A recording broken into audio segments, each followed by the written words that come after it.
আমরা আজকে শুনলাম তোমার কাছে 18 বছরের একটা ছেলে হার্ট অ্যাটাকের সিমটম নিয়ে তোমার চেম্বারে এসেছিল।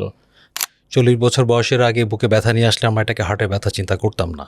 তো এই কম বয়সে হার্ট অ্যাটাক ডেভেলপের মেন রিজনটা কি বাংলাদেশে? আমার সাথে আজকে উপস্থিত আছে ডক্টর মোহাম্মদ আসিফউদ্দৌজা আসিফ। আসিফ কর্মরত আছেন কনসালটেন্ট কার্ডিওলজিস্ট হিসেবে লাইভেট কার্ডিয়াক হসপিটালে। আসিফ, কেমন আছো? আলহামদুলিল্লাহ ভালো আছি, তুমি কেমন আছো? আলহামদুলিল্লাহ। 40 বছর যাদের বা 40 বছর যারা বেশি পার হয়ে গেছে ধরে নিতাম তাদের হার্ট অ্যাটাকের ঝুঁকি বেশি, কিন্তু রিসেন্টলি দেখতে পাচ্ছি আমার পরিচিত কিছু বন্ধুদেরকে দেখলাম যে হার্ট অ্যাটাকের ইনসিডেন্স হচ্ছে এবং অনেক কম বয়স্ক লোকের হার্ট অ্যাটাকের আক্রান্ত হওয়ার ঝুঁকি বেড়ে যাচ্ছে।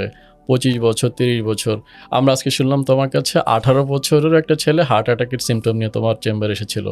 তো এই কম বয়সে হার্ট অ্যাটাক ডেভেলপের মেন রিজনটা কি বাংলাদেশে? তুমি ঠিকই বলেছো, কারণ আমরা যখন এমবিবিএস লেখাপড়া করি আমরা জানতে পেরেছি যে 40 বছর বয়সের আগে বুকে ব্যথা নিয়ে আসলে আমরা এটাকে হার্টের ব্যথা চিন্তা করতাম না।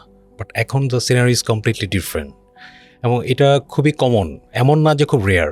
বেশ যত দিন যাচ্ছে এটা আরও কমন হচ্ছে যে অল্প বয়সেও হার্ট অ্যাটাকের রোগী আমরা পাচ্ছি এবং এটার পিছে বেশ কয়েকটা গুরুত্বপূর্ণ কারণ আছে। একটা জিনিস হচ্ছে যে আমাদের লাইফস্টাইল। তুমি চিন্তা করে দেখবা আমাদের শৈশব কেটেছে খেলাধুলা করে। এখন তো খেলাধুলা মানে না, একদমই না। এখন ছেলেমেয়েরা কি করে? ভিডিও গেম, মোবাইল, ট্যাব আর পড়ালেখা, তাদের কোনো মুভমেন্ট নাই। সো এই লাইফস্টাইলটা খুবই ইম্পর্টেন্ট, এটা একটা অন্যতম কারণ। খাদ্য অভ্যাস, তুমি ফুড হ্যাবিট দেখো, junk food, fast food, process food, এগুলো নিয়ে তাই হচ্ছে। এটা একটা গুরুত্বপূর্ণ ব্যাপার। ইয়াং পেশেন্টদের বেলায় বা ইয়াং মানুষদের মধ্যে তুমি স্মোকিংয়ের টেন্ডেন্সি দেখবে, যেটা খুবই গুরুত্বপূর্ণ। স্মোকিং নিয়ে কিছু মিসপারসেপশন আছে যে অনেকে বলে যে আমি তো কম খাই। সেই কমের সংজ্ঞাটা কি আসলে? কম মানে কি? নো, আসলে এখানে স্মোকিং একটা ব্যাপার কি, স্মোকিং কম বেশি বলে কোনো কথা নাই। স্মোকিং মানে হচ্ছে ধূমপান বন্ধ করতে হবে।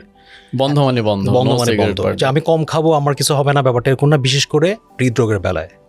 হ্যাঁ, কার্ডিয়াক ডিজিজের ক্ষেত্রে কম বেশি ইস্যু না, তোমাকে বন্ধ করতে হবে। তো এটা একটা অন্যতম কারণ। আরেকটা যেটা রিসেন্টলি নোটিস করি আমরা, যে স্ট্রেস ম্যানেজমেন্ট, যে ইয়াং জেনারেশনের মধ্যে ইয়াস দেখবা যে রাতে ঘুম কম হচ্ছে, ক্লাস, অফিস, এগুলোর যে স্ট্রেস ম্যানেজমেন্ট এটা তারা টোটালি হ্যান্ডেল করতে পারছে না, অল্পতে অনেক বেশি স্ট্রেস নিয়ে ফেলছে। হ্যাঁ, প্রপার এন্টারটেনমেন্টের অভাব বা প্রপার রেস্টের অভাব, এগুলো একটা অন্যতম কারণ। ঘুম নিয়ে একটা কথা বলি, আমরা জানি যে আমাদের ঘুমের একটা সিকার্ডিয়ান রিদম আছে।